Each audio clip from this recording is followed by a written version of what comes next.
What's going on, buds? Paul Chin, and I am back once more with your DMs. More specifically, I've got answers to your DMs. That is right, I have been answering your DMs for the last however many weeks because I've got a new EP coming out. It's called Professional. It'll be out November 4th. And I have received no responses to any of the press releases I've sent out. So in light of not really having any interviews or features or coverage lined up, I decided I would go directly to the people who I would hope read those things anyway, which is you. I made a deal with the internet saying that I would leak you my music, my new music, on the express condition that you have to ask me 3 questions about it. And ask you sure did. Thank you so much to everybody who's been sending in questions. They've all been good so far, and you can go check previous episodes to hear some of those and hear me talk about the music a little bit more. The music will be out soon, but these people already got pressing questions on their minds, so let's get right into it.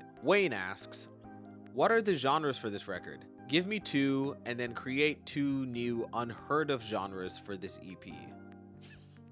Ooh, okay, let's give you 2 that are definitely for sure on there. There is certainly some drum and bass. Easy. I've also got hip hop on there, obviously, but I think if we want to get more granular about it, actually, you know what? Maybe I can get into the granularity with the 2 made-up genres. So we're going to call one of those 808 free jazz bass music.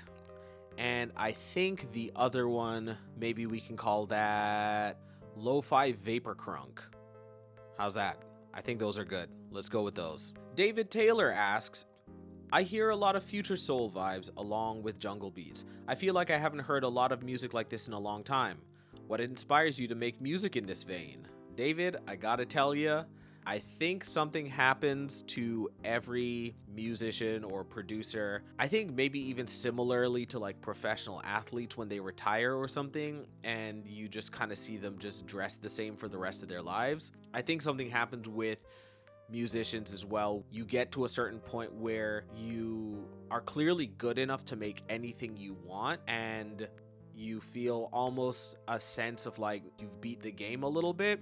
And so there's very little else to learn from the perspective of like an actual novice or a junior in the game. So it just really becomes more about fun. And once it becomes about fun, you just tend to gravitate back toward the period where you felt the best or the most energized or whatever in your career. It is not lost on me that you mention future soul and stuff like that, because that to me personally and emotionally was maybe the most exciting time in music as far as times that I've been like actively involved in the industry.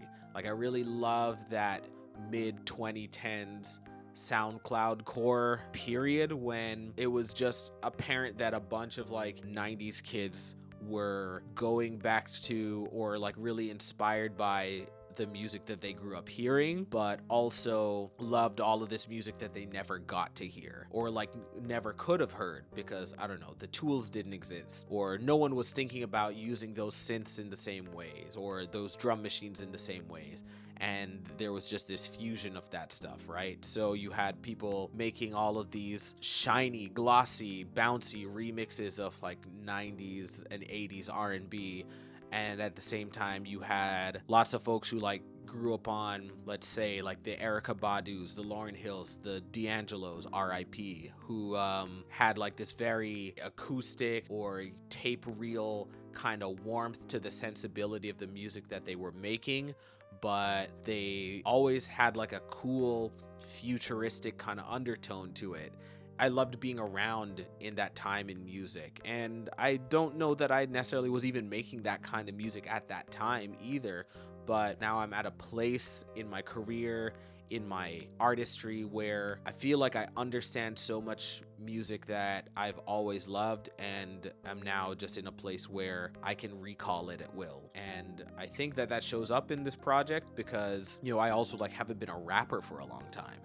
But when it came time to start writing again and start thinking about beats not just as instrumentals or someone else's problem to figure out how to write to later, but actually making instrumentals and thinking about what I was going to write and say over them and vice versa. I think it just made sense that all of the things that I've ever gravitated toward would come up again, and I just only want to make the music I want to make. That just really is what it is. I have no illusions about how commercially viable or appealing my stuff is gonna be, but I think the music's good. I worked really hard on it. It comes from a place of love. It comes from a place of genuine awe and respect and reverence for music that came before me, so that's just why I make it that way. Goyama asks, bass is incredible on this one. How are you getting that effect? Slowly removing low pass filter? Let me put you all on game right now. This is basically the secret to everything I've been making for the last couple of years. In Ableton, there is an effect that they added in Live 12, and it's called Roar. Put that on everything. It is legitimately the MSG of everything that I've been making for the last couple of years. It's so good, it's so fun, it's so juicy.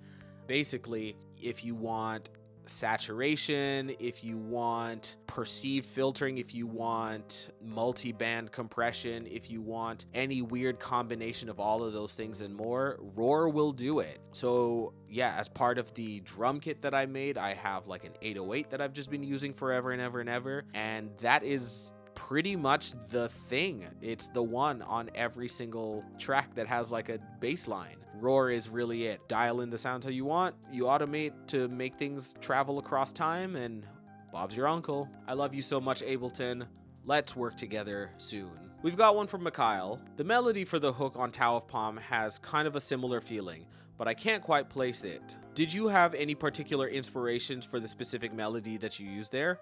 As an aside, I could see that one becoming an anthem. Thank you, Mikhail. There wasn't actually any specific melody or inspiration for writing that melody. I mean, as I've mentioned before, for the instrumental, I was just really trying to conjure video game water level. And when it came time to write the vocal lines, the melodies, the lyrics, all of that stuff, this was like months after I had been sitting with this instrumental.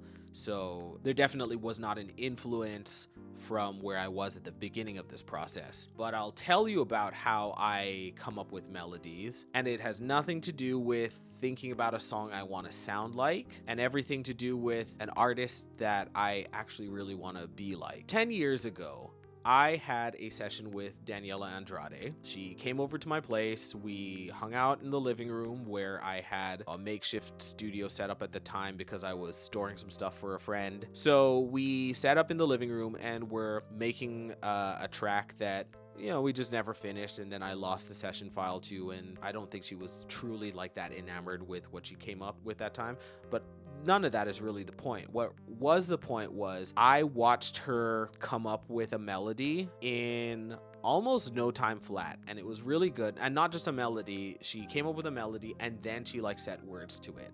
And watching her work was truly, truly so inspiring, because I'd never worked with somebody who was that proficient at, you know, coming up with stuff on the spot. And I think it was really, really cool. So we talked a bit more about process after that as well. And she gave me a lot of like really great, you know, insight that I still use as an artist to this day. One of the things that she noted was that she spends a lot of her time just practicing writing because she has like a natural intuition for melodies, but writing to fill those out is not always the easiest. And if you've ever watched somebody who's like really good at something do a thing that you also do, you just like watch somebody's form and then you figure out, oh, that's how you shoot a 3-pointer or something like that. And I think that that's how I felt in that moment. That experience has never left me. I think about it all the time, even when I'm not making stuff, because it was such a like transformative and mesmerizing and awe-inspiring like thing to witness happen right in front of me, set to my music, to my beats that I was making. And since then, when I think about coming up with melodies, you know, I obviously channel the advice and the insights and stuff that she shared from her own process, but then I also just actually transport myself back to that living room. And there's just something about it. I can't really describe it or explain what it is. I just kind of watch her back in my like mind's eye, and then I just try to take myself to that place, lock in, zone out, and like let a melody channel its way through me. And David asks, the music is very strong, so I have to ask, at 3 tracks, I feel like this is an invitation to something else. Is more music coming soon that this is a prelude to? What's next? Well, you all already know I made more music than this for this project. So what's next? I'll give you a little peek. Congrats, you get everything, and all it cost me was everything, yeah. All right, that's a good one. Thank you to everybody for all of these questions. I always have so much fun thinking about the music through the lens that you kind of put in front of me. It's just so rewarding to be able to talk to people who want to hear about what I'm thinking about when I'm making music, because it's actually all I do. So much of music promo feels like you have to make a thing that no one's asking for. So I feel very, very lucky to have locked in with all of you and found a thing to make for you that you specifically are asking for. I appreciate that so much. Professional will be out November 4th.